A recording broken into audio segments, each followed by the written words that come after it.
Buongiorno carissimi amici e buon inizio settimana. Oggi è lunedì 1 febbraio, questo è il consueto appuntamento con la rassegna stampa di Radio Piave in Blu. In studio oggi ci sono io, Martina Reolone, vi farò compagnia con la lettura delle principali notizie pubblicate sui quotidiani locali.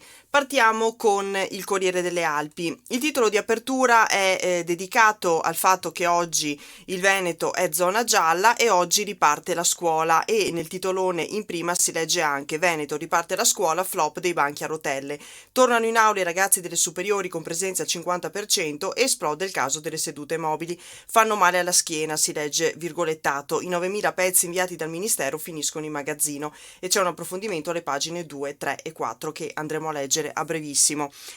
Sempre per quanto riguarda l'emergenza Covid, gli equipaggi delle Croci si vaccinano, è un onore. Seconda dose, prosegue la campagna vaccinale a Belluno con la somministrazione della seconda dose assicurata a tutti coloro a cui è già stata fatta la prima. Si tratta sempre di personale che lavora nell'ambito della sanità, operatori volontari dipendenti di vario genere. Fin dalle 9 di ieri mattina, sotto una pioggia insistente, i vari interessati hanno affollato i 2 punti vaccinali, uno vicino all'ex ostetricia e l'altro poco distante nei pressi dell'asilo Martino, quindi nell'area dell'ospedale San Martino di Belluno.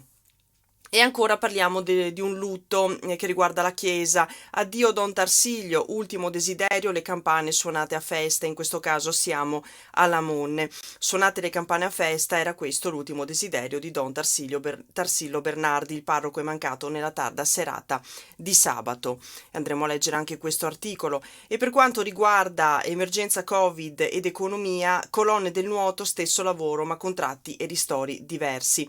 Una in cassa integrazione, l'altro con il bonus, entrambi istruttori di nuoto e finora senza lavoro. Ci sono le loro testimonianze a pagina 7 a cura di Cristina Contento, andremo a leggere anche questo. La foto di copertina è dedicata ai mondiali 2021 e purtroppo al dramma che ha interessato Sofia Goggia, che è caduta a Garmisch e si frattura per la stella azzurra, niente mondiali di Cortina. Goggia, addio ai mondiali di Cortina 2021. Sofia si è fatta male ieri sera al drammatico responso della risonanza che parla di frattura composta del piatto tibiale laterale del ginocchio destro. La rassegna iridata perde tra l'altro anche il commentatore Rai Paolo De Chiesa, fermato dal Covid. C'è un articolo di Gianluca De Rosa a pagina 31. Andiamo quindi all'interno per leggere la notizia principale di oggi, che è quella del ritorno a scuola al 50% per gli studenti delle scuole superiori. A pagina 3, nel Veneto in giallo riaprono ristoranti e bar, oggi le scuole sorvegliate speciali, si legge nel titolone. Sono permessi gli spostamenti sull'intero territorio regionale e una visita quotidiana agli amici, il coprifuoco dalle 22 alle 5. Oggi, ricordiamo, il Veneto torna in zona gialla. L'articolo è di Filippo Tosatto. Dopo l'ordinanza giallo plus di Luca Zaia, dopo l'arancione alternato al rosso delle festività, dopo le finestre di libertà e la riclassificazione di gennaio in tinta arancio. Dopotutto, oggi il Veneto si scopre giallo e riassapora il clima di virtuale ritorno alla normalità che mancava dal 12 novembre. Un sospiro di sollievo per molti, a cominciare dalle categorie economiche più colpite dai divieti e dagli studenti costretti alla didattica a distanza. Il primo effetto investe la mobilità, non più ristretta ai confini comunali, ma estesa e circoscritta, almeno fino al 15 febbraio, all'intero territorio regionale. E se permane il coprifuoco dalle ore 22 alle 5, ora è consentita una visita quotidiana a parenti e amici, 2 adulti al massimo, più minori e persone non autosufficienti al seguito. Una boccata d'ossigeno per bar e ristoranti, è ripristinato il consumo di cibi e bevande al tavolo, con un massimo di 4 commensali per tavolo, fino alle 18, mentre l'asporto di cucina è permesso entro le 10 di sera, consegna a domicilio senza limiti orari. Via libera poi generalizzata ai negozi, salvo la chiusura nel weekend riservata ai centri commerciali. Non solo gozzoviglie e shopping, dal lunedì al venerdì riaprono i musei e le mostre, alfieri di un circuito culturale in grave sofferenza. E finalmente i 213.000 ragazzi delle superiori tornano in classe, sia pure al 50% a rotazione per 3 settimane, con l'obiettivo di estendere progressivamente le lezioni in presenza al 75% della popolazione studentesca. E c'è l'appello di Zaia che dice che questo passaggio alla fascia gialla non è un liberi tutti, il virus ci ha abituato a cambi repentini, se trascuriamo le regole di sicurezza i sacrifici compiuti finora saranno vanificati. Ovvio questa constatazione. E poi parliamo sempre di scuola, in questo caso andiamo a pagina 4. I banchi con le rotelle fanno male alla schiena e finiscono in soffitta, il flop della Azzolina. La Palumbo convoca CGIL, CISL, UIL, SNAS e Regione per il ritorno in classe. Le 9.000 sedute mobili inviate dal Ministero sono tornate in magazzino. È il caso, come si legge nell'articolo di Albino Salmaso. I banchi con le rotelle sono finiti quasi tutti in soffitta o nei magazzini delle scuole del Veneto perché fanno male alla schiena. Dopo un paio d'ore iniziano i dolori, la tavoletta d'appoggio è troppo piccola e non consente di scrivere e sfogliare un libro in tranquillità. Posizione ergonomica da rivedere, la scoliosi è in agguato. Sono perfetti per i convegni che durano un paio d'ore, per posare il tablet o il PC, ma inutili per chi deve stare in classe 5-6 ore al giorno senza muoversi, rispettando il metro di distanza, come si dice appunto, come dice la segretaria regionale della CISL Scuola Sandra Biolo. Consegnati con grande ritardo e annunciati dalla ministra Lucia Azzolina come una storica novità dal dopoguerra, rischiano di diventare un clamoroso flop.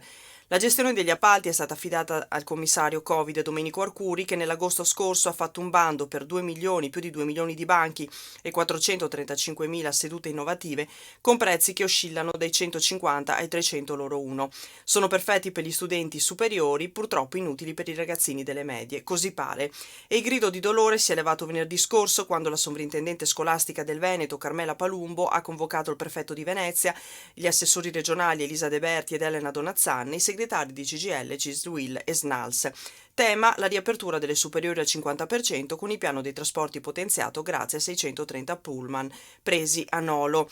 Durante il Mitica Venezia l'analisi si è subito spostata sui banchi a rotelle, come ha riferito la Donazzan, che ha sottolineato la necessità di evitare l'altalena di provvedimenti. E per quanto riguarda sempre però qui in questo caso si parla di Lozzo a Tesino, pensavo che fosse un riferimento al nostro territorio. A Lozzo a Tesino sono già accatastati in magazzino i banchi a rotelle in no del preside scomodi e troppo piccoli. Il preside della scuola Guido Negri a Lozzo a Tesino dice appunto che questi banchi possono servire per attività limitate a un'ora, non per l'intera giornata, e sono stati i ragazzi a chiederci di sostituirli con i banchi tradizionali. Quindi sempre relativamente ai banchi a rotelle c'è ancora una dichiarazione di Sandra Biolo della CISL.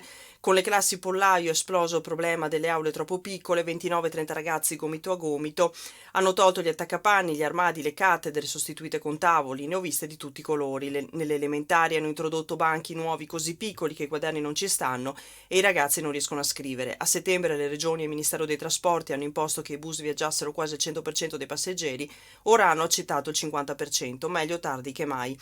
Si è perso la bussola. I banchi a rotelle, sui pavimenti si è persino tracciato perimetro per inchiodare i ragazzi negli spazi riservati. La scuola deve essere la priorità, invece si cade nel ridicolo, dice ancora la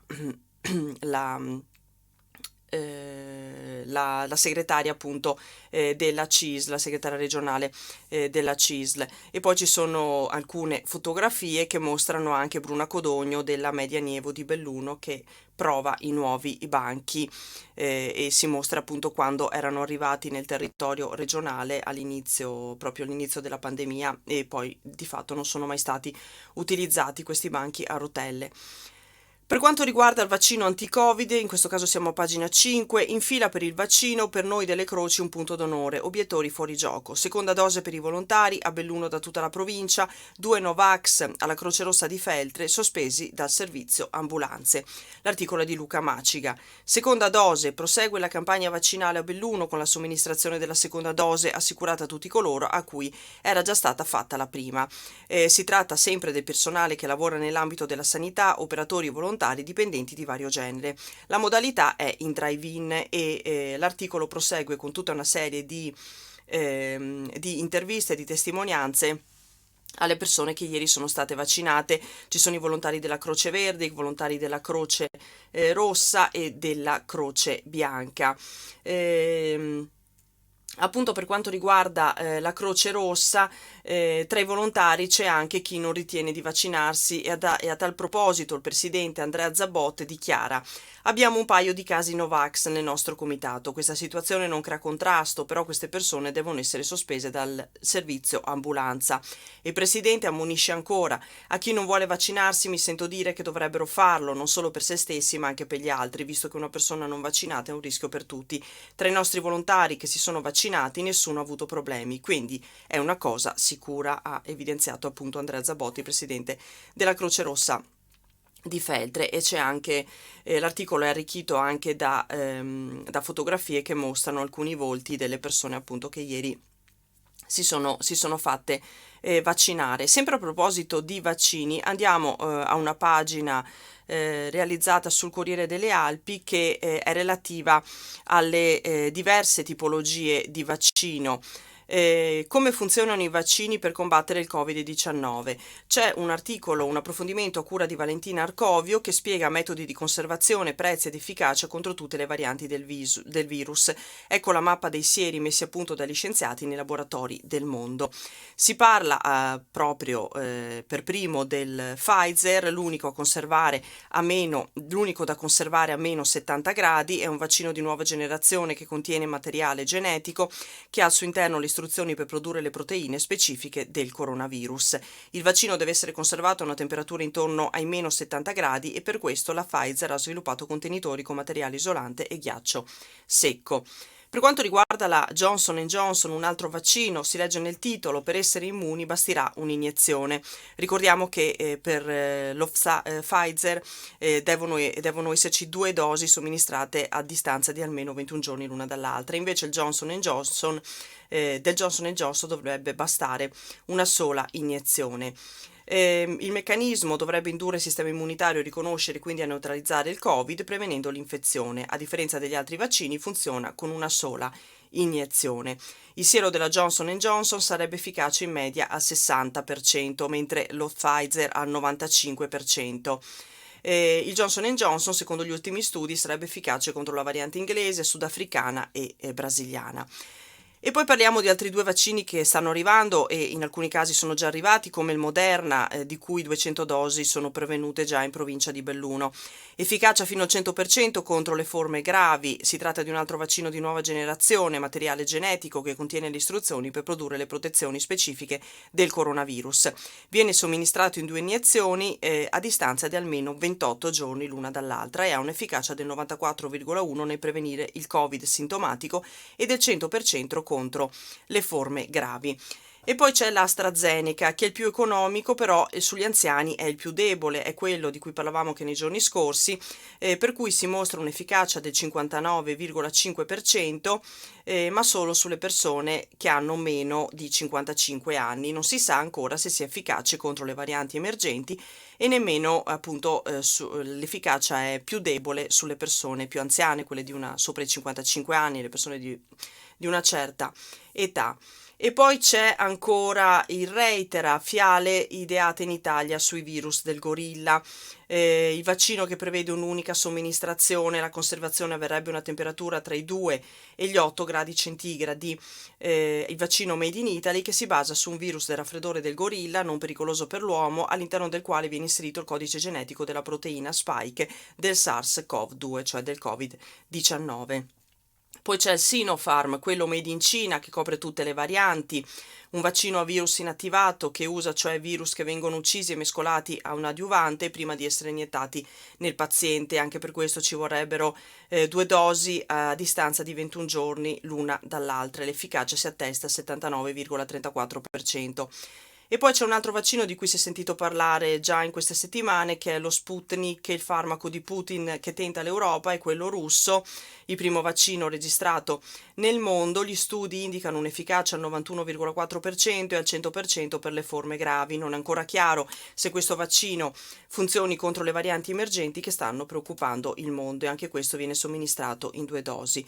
Ma poi ce ne sono anche altri in attesa del via libera definitivo. Ce ne sarebbero almeno 4 altri vaccini pronti, cioè che attendono solo via libera delle autorità sanitarie. C'è il Coronavac, prodotto da Sinovac, basato su un virus inattivato e che ha bisogno di 2 somministrazioni a distanza di 14 giorni l'uno dall'altro. C'è il vaccino Novavax, che impiega una proteina dal virus mirato, e poi c'è il CanSino Biologics, costituito da una versione indebolita di un adenovirus che è all'ultima fase della sperimentazione. Poi c'è anche un vaccino indiano, Covaxin, anch'esso basato su un virus inattivato e che sembra essere molto promettente. Questa, per chi volesse approfondire, c'è questa panoramica appunto a pagina 8 offerta dal Corriere delle Alpi. Al momento ricordiamo in Italia è arrivato lo Pfizer, è arrivato il Moderna e si attende l'AstraZeneca, che però è quello più debole nei confronti della popolazione anziana. Torniamo indietro e parliamo della morte, siamo a pagina 6, della morte di Don Tarsillo, il prete amato a Lamone Sovramonte, è morto in ospedale a Feltre, aveva 74 anni e alla fine di ottobre era stato colpito dal Covid. Campane a festa nei due altopiani era l'ultimo desiderio di Don Tarsillo. L'articolo di Laura Milano. Le campane dei due altopiani di Lamone Sovramonte hanno rintoccato l'agonia ieri pomeriggio e poi, subito dopo, hanno suonato a festa. L'aveva chiesto lui, Don Tarsillo Bernardi, 74 anni, morto nella tarda serata di sabato all'ospedale di Feltre. Era ricoverato da alcuni giorni anche per le conseguenze del Covid, da cui era stato colpito a fine ottobre, ha spiegato la diocesi annunciando la scomparsa del sacerdote. Le campane a festa era l'ultimo saluto che il Don aveva chiesto ai suoi affezionati e fedeli parrocchiani di montagna, dove aveva trascorso gran parte della sua vita sacerdotale e dai quali non era mai stato dimenticato, soprattutto quando si era preso dei suoi problemi seri di salute con il suo ricovero all'ospedale di Schiavonia, zona della quale era originario, e poi a Casa Colbe di Pedavena nell'ultimo periodo. Ieri alle 13:30 le campane di Lamon, San Donato e Arina, come quelle di Sorrive e Zorzoi, hanno suonato a festa per dire addio al sacerdote. E per quanto riguarda il bollettino di ieri del Covid in provincia, c'è stato un decesso di una paziente positiva a San Martino di Belluno e si sono registrati 29 casi di nuova positività. Il decesso riguarda una donna di 79 anni positiva al coronavirus che era ricoverata nel reparto di geriatria Covid del capoluogo. Le nuove positività anche nel corso delle ultime 24 ore sono rimaste allineate al numero al ribasso emerso già sabato, quando erano stati evidenziati 30 nuovi casi contro i 73 di venerdì. Per quanto riguarda i ricoverati, ce ne sono ancora 5 in terapia intensiva e per le aree non critiche ci sono 45 ricoverati a Belluno e 22 a Feltre, mentre all'ospedale di comunità di Belluno ci sono 8 pazienti e 7 in quello di Feltre. Ci sono poi ancora i riflessi nel bellunese del coronavirus, siamo a pagina 7, in questo caso parliamo dell'economia, vita da istruttori, beni non essenziali, la cassa ci arriva a singhiozzo. E ci sono le testimonianze di Silvia Casagrande e Antonio Russo, due colonne della piscina di Lambioi che hanno contratti e ristori diversi, i conti complicati, un'esistenza un po' fiaccata, dopo un anno di chiusure l'impianto potrebbe riaprire agli agonisti e ci sono appunto le loro testimonianze. Questo è il mio maestro Tony e speriamo di tornare ad allenarci in corsia. La incontri dal panettiere, la nonnina dell'acqua gym che ti riconosce oltre la mascherina e la vampata di calore nell'animo difficilmente la trattieni. Non la vedevo da tanto tempo, raccontano Silvia e Antonio. È un anno che non si respira l'aria di cloro della piscina, è un anno che ci si chiede se tornerà il lavoro in quell'impianto. Dall'11 marzo 2020, data del primo lockdown, è stato tutto un singhiozzo. Apri e chiudi, riapri, poi chiudi definitivamente da ottobre a oggi. Domani chissà. Silvia e Antonio, la squadra nuoto paralimpica insieme, stesso lavoro in piscina, contratto diverso, ristori ancora più bislacchi. La cassa integrazione che non arriva per Silvia e 2 bimbi da crescere e fortuna che c'è lo stipendio del papà. Un incarico di collaborazione invece per Tony, che il ristoro l'ho avuto tutti i mesi, ma che fatica questa seconda chiusura. Vita di lockdownizzati con un flash mob nel mezzo, lui è rimasto a secco d'acqua, non di bonus fortunatamente. Da questo lato non posso lamentarmi. Per Silvia invece la cassa integrazione è un singhiozzo, quindi sono evidentissime le difficoltà e l'articolo è di Cristina Contento per chi volesse approfondire e siamo a pagina 7. Andiamo alla prima di Belluno e andiamo all'interno del giornale per leggere qualche altra notizia. A pagina 17 c'è il lutto nel mondo dell'impresa, capitano d'impresa e dirigente del volley in lutto per Baldovin. 70 anni fa il grande passo con l'azienda di legnami, il nipote dice era un uomo lungimirante e sapeva usare il mercato. L'articolo di Alessia Forzin e si parla di Gaspare Baldovin, un imprenditore lungimirante capace di capire in che direzione si muovono i mercati ed intercettarne i cambiamenti. Il padre aveva fondato a Lozzo l'azienda di legnami, lui e il fratello Ciro l'hanno sviluppata aprendo la sede di Belluno negli anni 70 e lì Gaspare Baldovin è rimasto anche dopo la pensione fino a quando le forze gliel'hanno permesso. L'imprenditore è morto sabato all'età di 97 anni, era in azienda che quando aveva ormai compiuto 80 anni, racconta il nipote Marco, che con il cugino Claudio, che è figlio di Gaspare, Gaspare oggi guida l'impresa. Anche se non in maniera continuativa, veniva spesso in sede. Era un grande appassionato del suo lavoro. Era stato il padre a posare la prima pietra dell'impresa, l'Ozzo di Cadore nel dopoguerra. Era una segheria che produceva tavolame e pavimenti massicci. Nei primi anni 60 i figli Gaspare e Ciro si sono specializzati nel commercio di segati, compensati e laminati, e nel 1964 hanno aperto un magazzino a Belluno. Andiamo avanti, leggiamo ancora una notizia prima di passare al Gazzettino. Ci fermiamo a pagina 20, dove verso Cortina 2026, ossia verso le Olimpiadi, si legge nel titolo: Bob, circonvallazione in ritardo, l'assessore Bottacin dice serve il commissario. Si allunga l'attesa per la nomina di Sant'Andrea, l'assessore lancia l'allarme, ci sono solo 4 anni di tempo, l'iter normale non può essere seguito. L'articolo è di Francesco Dalmas. L'allarme di Cortina per il cronoprogramma delle opere olimpiche, a cominciare dalla pista di bob, viene raccolto e rilanciato dalla Regione, che chiede al prossimo governo la nomina di un commissario per agire in deroga alle normative. Ci sono 4 anni per realizzare tutte le opere, visto che un anno prima dovranno essere pronte, afferma Giampaolo Bottacin, che è assessore regionale alla protezione civile e all'ambiente. È evidente che con le leggi di questo paese è impossibile portare a termine tutti i cantieri nei tempi previsti. A rischio dunque sono sia la pista di bob che la circonvallazione di Cortina e tanto più la variante in galleria di Longarone. Per arrivare a fine 2024 con gli interventi pronti per le pre-Olimpiadi sono necessarie 2 condizioni, dice ancora Bottacin: la nomina immediata da parte del governo di un commissario con ampi poteri e la definizione di regole alle farraginose norme che esistono in Italia, e questo è compito del governo. Sulla possibilità di Sant'Andrea commissario se ne discuterà domenica prossima a Cortina, l'inaugurazione dei mondiali, se ci sarà il ministro dello sport Vincenzo Spadafora, sempre che venga riconfermato. Uno dei suoi uomini di fiducia, Luigi Valerio Sant'Andrea, che a Cortina conoscono ed apprezzano come commissario dei mondiali, dovrebbe essere nominato dal ministro De Micheli a capo dell'Agenzia Infrastrutture Milano Cortina, nomina attesa da mesi. Ma De Micheli sarà ancora al suo posto col nuovo esecutivo.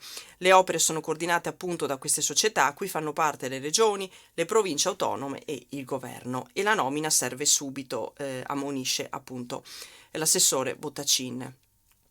Passiamo al Gazzettino e diamo uno sguardo anche agli articoli presenti su questo quotidiano.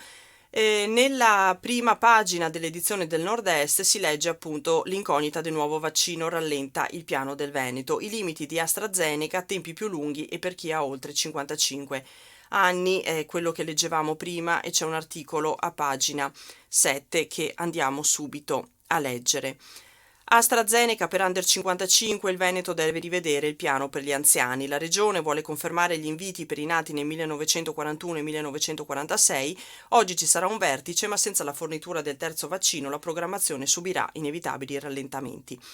Il Veneto contava su AstraZeneca per accelerare il piano vaccinale tra la popolazione e mettere in sicurezza prima di tutto gli anziani, ma AstraZeneca non potrà essere usato. L'indicazione infatti dell'Agenzia Italiana del Farmaco, l'AIFA, suggerisce di riservare questo vaccino ai cittadini di età compresa fra i 18 e i 55 anni. Con una conseguenza, la strategia pensata a Palazzo Balbi dovrà necessariamente essere cambiata. Fonti regionali riferiscono che, non potendo inocularlo agli anziani, l'orientamento è di riservare questo vaccino alle categorie essenziali, dagli agenti di polizia agli insegnanti. Ma va da sé che, potendo usare per gli anziani solo Pfizer o Moderna e non un terzo vaccino, il piano subirà dei rallentamenti. Ossia, vaccinate le persone nate nel 1941 e nel 1946, ci saranno forti rallentamenti per gli anziani nati nel 1940 e nel 1945 e quindi anche negli anni successivi. Oggi si svolgerà una riunione tra i ministri della salute e degli affari regionali, governatori e commissario per l'emergenza coronavirus. Se il governo e le regioni decideranno di iniziare a vaccinare con AstraZeneca i 55enni che lavorano nel mondo della scuola o nelle forze dell'ordine, ci sarà una settimana esatta di tempo per preparare le liste con i nomi e i cognomi e per le convocazioni e per l'organizzazione appunto dei centri vaccinali. Ma quanti sono i vaccini di AstraZeneca previsti in Italia? Alle 428.440 dosi previste in partenza dalla fabbrica in Belgio dell'8 febbraio se ne aggiungeranno 661.000 il 15, e in totale quindi entro il 31 marzo ne sono attese 3,4 milioni, però appunto sono efficaci solo nella popolazione sotto i 55 anni di età. Andiamo alla prima pagina di Belluno del Gazzettino. Ripartono bar e ristoranti, questo uno dei titoli dell'apertura. Più paura che gioia, da questa mattina si può nuovamente consumare nei locali, c'è un articolo di Davide Piolle. Un altro lancio riguarda sempre la morte di Don Tarsilio Bernardi, ucciso dal Covid, il parroco di Lamon lottava contro la malattia, e poi ancora reddito di cittadinanza solo per 1.000, la nostra è la provincia veneta con la percentuale più bassa di beneficiari delle misure di contrasto alla povertà. E poi c'è anche il caso dell'uomo caduto dal tetto a Livinallongo, dal tetto della latteria. Roberto Pallua sta migliorando, il 39enne di Livinallongo, vittima di una caduta di vari metri sabato mattina. Andiamo all'interno, siamo a pagina 2 dell'edizione di Belluno. Riaprono i ristoranti, niente è come prima. Ieri gli ultimi ritocchi prima di poter accogliere nuovamente i clienti, c'è ancora paura, molti preferiscono ordinare e poi portare via il pasto. Si legge nel titolo, e l'articolo è a firma di Davide Piol, se non sbaglio, esatto. Pronti, partenza, via, il Veneto cambia colore e diventa giallo. Da oggi i cittadini potranno sedersi di nuovo al tavolo di un bar o di un ristorante e assaporare quello che può essere definito un piccolo ritorno alla normalità. Almeno fino alle 18, poi di nuovo chiusi fino al giorno successivo. Un'altra novità rispetto a ieri è che ci si può spostare fuori comune, partire ad esempio da Belluno e pranzare a Feltre. I ristoratori hanno trascorso fine settimana a pulire e sistemare il proprio locale, ma nel settore si respira aria di prudenza. Non si sa quanto durerà questa nuova fase e la paura è che succeda di nuovo come a dicembre, di essere costretti a chiudere, quindi in un alternarsi di apertura e chiusura che ovviamente preoccupa i ristoratori. A pagina 5 dell'edizione di Belluno c'è poi questo articolo che riguarda il reddito e pensione di cittadinanza. Non sono un affare per bellunesi, solo 1.108 i residenti che hanno avuto un beneficio, 53 su 10.000 nel 2020, è il dato più basso del Veneto. Gli over 67 aiutati dallo Stato sono stati 10 ogni 10.000 abitanti, la media regionale invece di 15, e c'è questo approfondimento a cura di Andrea Zambenedetti. L'assistenzialismo non è una cosa da bellunesi e forse già si sapeva. Ora però a dirlo sono i numeri che certificano come la provincia di Belluno sia quella che nell'anno orribile della pandemia ha chiesto un minor numero di aiuti allo Stato dell'intera regione. È l'ultima in classifica per richieste di reddito e pensioni di cittadinanza. E non stiamo parlando solo di numeri assoluti, ma anche del rapporto con il numero di residenti. Insomma, Belluno ha chiesto meno o forse ha avuto minore necessità rispetto ad altre zone del Veneto. Complice certamente un contesto occupazionale meno complicato e salari che nel tempo hanno garantito pensioni più dignitose in questo angolo di Veneto, ma anche probabilmente una minore propensione a chiedere aiuto. Per accedere al tanto discusso beneficio, introdotto a gennaio del 2019, oltre alla cittadinanza è richiesto un ISEE inferiore a 9.360 euro e un patrimonio finanziario non superiore a 6.000 euro.